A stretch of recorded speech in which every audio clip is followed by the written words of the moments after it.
എന്താണ് frozen shoulder? ഇതിന് നമുക്ക് എന്ത് ട്രീറ്റ്മെൻ്റ് ആണുള്ളത്? നമസ്കാരം, എൻ്റെ പേര് ഡോക്ടർ വിഷ്ണു ഉണ്ണിത്താൻ. ഞാൻ shoulder and sports injury specialist ആണ്. ഫ്രോസൺ ഷോൾഡർ അഥവാ അഡ്ഹസീവ് ക്യാപ്സുലൈറ്റിസ് എന്ന് പറയുന്നത് തോളിൻ്റെ ചലനം കാലക്രമേണ കുറഞ്ഞു വരുന്ന ഒരു കണ്ടീഷനാണ്. ഇതിൻ്റെ കൂടെ നമുക്ക് വേദനയുണ്ടാകാം. ഇതിന് നമുക്ക് മെയിൻ ബുദ്ധിമുട്ടായിട്ട് നമുക്ക് ഒരു പേഷ്യൻറ്റിന് ഫീൽ ചെയ്യുക നമ്മുടെ തോളിൽ വേദന ഉണ്ടാകുക, മൂവ്മെൻറ്റ് കാലക്രമേണ കുറഞ്ഞു വരിക എന്നുള്ളതാണ്.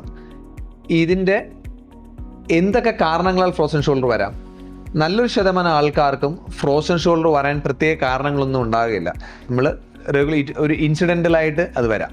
ഇനി മറ്റൊരു ശതമാനം ആൾക്കാർക്ക്, മെജോറിറ്റി ഒരു 40-60% ആൾക്കാർക്ക് ഡയബറ്റിക്സ് കാരണം വരാം, തൈറോയിഡ് ഉണ്ടെങ്കിൽ വരാം, ഒരു ഇഞ്ചുറി കാരണം വരാം, അല്ലെങ്കിൽ സർജറിക്ക് ശേഷവും വരാം. ഇനി ഇത് എങ്ങനെ നമുക്ക് ഡയഗ്നോസ് ചെയ്യാൻ പറ്റും ഫ്രോസൺ ഷോൾഡർ ആണ്?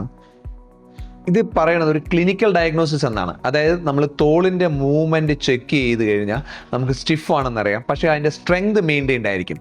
അങ്ങനെയാണെങ്കിൽ ഇത് പ്രോബബ്ലി ഫ്രോസൺ ഷോൾഡർ ആയിരിക്കാം. ഇനി ഇതിനെ നമുക്ക് എങ്ങനെ ഡയഗ്നോസ് ചെയ്യാം? മെജോറിറ്റി ടൈംസിലും നമുക്കൊരു ഇൻവെസ്റ്റിഗേഷൻ ആവശ്യം ഉണ്ടാകില്ല. പക്ഷേ ചിലപ്പോൾ നമുക്കൊരു എക്സ്റേ അല്ലെങ്കിൽ അൾട്രാസൗണ്ട് അല്ലെങ്കിൽ MRI എടുത്തു കഴിഞ്ഞാൽ നമുക്ക് ഇത് വേറെ ഒരു കാരണമല്ല എന്ന് നമുക്ക് ഉറപ്പിക്കാൻ കഴിയും. പിന്നെ സെക്കൻഡറി കോസസ് റൂൾ ഔട്ട് ചെയ്യാൻ സാധിക്കും. ഇനി എന്താണ് ഇതിൻ്റെ ട്രീറ്റ്മെൻറ്റ്? മെജോറിറ്റി ആൾക്കാർക്കും ഫിസിയോതെറാപ്പി മതിയാകും. ചിലവർക്ക് അതുകൊണ്ട് മാറില്ല, അപ്പം നമുക്ക് ചില ഇഞ്ചക്ഷൻ തെറാപ്പീസ് വേണ്ടിവരും. വേറൊരു ചെറിയ ശതമാനം ആൾക്കാർക്ക് മാനിപ്പുലേഷൻ അണ്ടർ അനസ്തീഷ്യ ചെയ്യാം. അത് ഹെലി റെക്കമെൻഡഡ് അല്ലെങ്കിൽ ആ ട്രീറ്റ്മെൻറ്റ് ഇന്നും ചെയ്യുന്നുണ്ട്.